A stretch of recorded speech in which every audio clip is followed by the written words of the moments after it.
umuzi w'ubuzima. Nuko aratubwira ati bana banjye, umunsi wa none nimwe hakuzarira, ejo hazaza muzarira.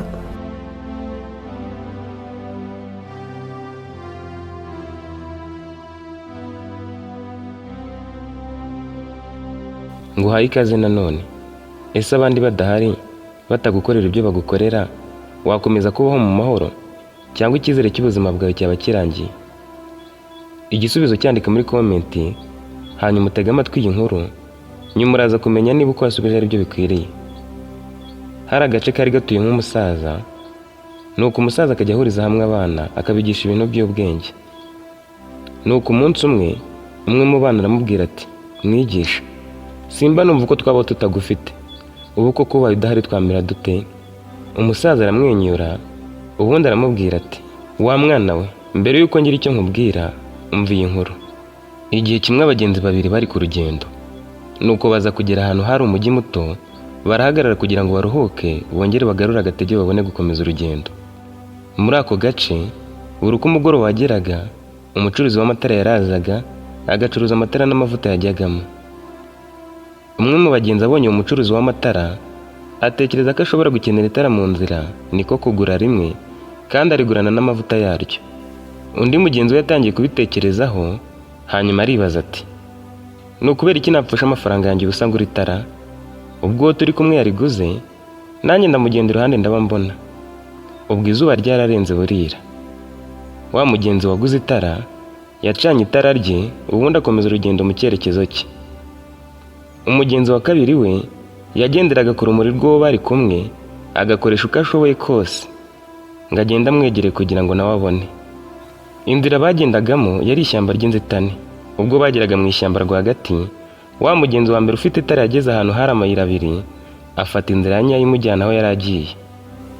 Undi mugenzi we yagombaga gufata indi nzira itandukanye n'iyo uwa mbere yari yanyuzemo, kuko batajyaga mu cyerekezo kimwe. Nta kindi yakoze, yarahagaze. Gusa ikibazo cyari gihari ni uko nta tara yari afite. Ubwo bivuze ko yagombaga kugenda muri uwo mwijima w'icuraburindi, kuko atashoboraga gukomeza urugendo bitewe n'uko atabonaga neza. Byatumye ahaguma. Ibyo byatumye aryama munsi y'igiti, amara ijoro ryose aho ngaho. Mu ishyamba nta kindi yabonaga uretse umwijima w'icuraburindi ndetse n'ubwoba yiyumvagamo. Nyuma yo kubabwira iyi nkuru, umusaza yaratuje gato, arababwira ati nibi nababwiraga, iteka ugomba kuba urumuri rwawe bwite. Ntukagire icyo bitega ku bandi ngo wenda ukeka ko bazakuyobora nugera mu icuraburindi ry'ubuzima. Ni imbaraga zawe n'ubwenge bwawe bizakubera urumuri. Abandi bazakwereka inzira, ariko uzabona ko atari ukwiriye kunyuramo. Iyo turebye mu buzima bwacu, tubona ko intsinzi n'ubwenge bizaturuka mu mbaraga zacu bwite n'ubwenge bwacu. Nk'uko umugenzi wa kabiri yaburiye inzira mu mwijima kubera kwiringira urumuri rwa mugenzi we, niko bishoboka cyane ko twabura ibyerekezo byacu kubera kwiringira abandi. Naho abandi bashobora kukuyobora cyangwa bakakubera icyitegererezo, ni inshingano zawe kugendera mu nzira yawe bwite kandi ukamurikirwa n'urumuri rwawe bwite.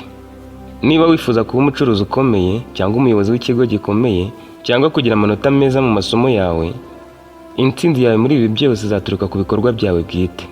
Abakwifuriza ibyiza n'iterambere bazakwereka inzira, ariko iyo nzira ni wowe ubwawe uzayinyuzamo kugira ngo ugere ku cyo wifuza. Mu gihe uhuye n'ibibazo, ni byiza kutiringira abandi ngo wishyiremo ko ari bo bazagukemurira ibyo bibazo. Umuntu wenyine ushobora guhindura ubuzima bwawe ni wowe ubwawe.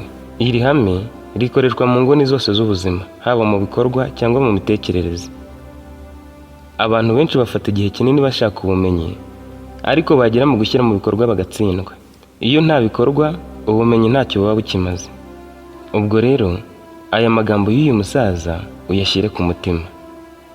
Urumuri rwawe bwite, cana itara ryawe, ubundi urumuri rwaryo rukuyobore mu rugendo.